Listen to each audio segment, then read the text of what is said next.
ګرانو لیدونکو السلام علیکم. ستاسو پام راړوم د نن ورځې تازه لنډو مهمو خبرونو ته. پیل عبدالله کوو.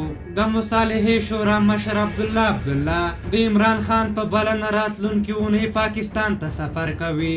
د سفر موخه یې افغان سوله او دوه اړخیزې اړیکې ښودل شوې. حامد کرزی پخواني ولسمشر حامد کرزي د پاکستان په اړه ویلي چې دغه هیواد پر افغانستان د نفوذ لرلو په لټه کې دی، خو دغه خوب د هیر کړي ځکه افغانان هیڅ وخت د بل نفوذ نه غواړي او چاته د دې کار اجازه نه ورکوي. زلمی خلیلزاد وایي په بین الافغاني خبرو کې دخیل دی او هر څه له نږدې څاري. خلیلزاد ډاډ ورکړی چې بین الافغاني مذاکرات به بریالي کیږي. هغه دا هم ویلي چې امریکا به هیڅ وخت اجازه ورنه کړي چې په دغه هیواد کې د 1990 زیږدیز کال پیښې بیا تکرار شي او افغان مشران په خپلو کې په جګړو اخته شي.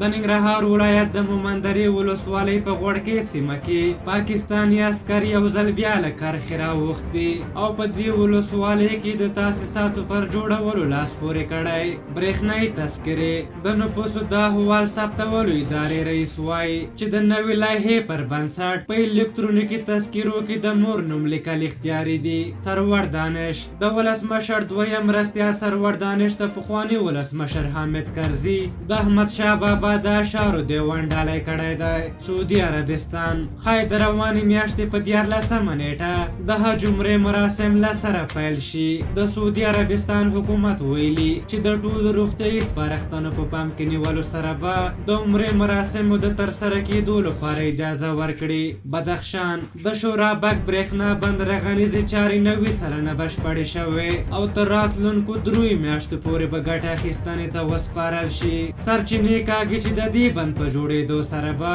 د فیض آباد ښاریانو د برېښنا ستونزه تر ډېره حل شي. د یادونې ده چې د شورابک برېښنا بند پر کوکچه سیند باندې جوړ شوی او وروستی خبر دا دی چې د پکتیا په مرکز ګردیز ښار کې د کاغذ جوړولو یوې خصوصي فابریکې پر فعالیت پیل وکړ. په دې فابریکې ټوله پانګونه د رحیم ګردیزي په نوم یو ملي تجار کړی. په هر حال دا د نن ورځې تازه لنډ او مهم خبرونه. تر بیا چې ستاسو چوپړ ته راځم په لویو بخښونکي خدای مو سپارم. د الله په امان.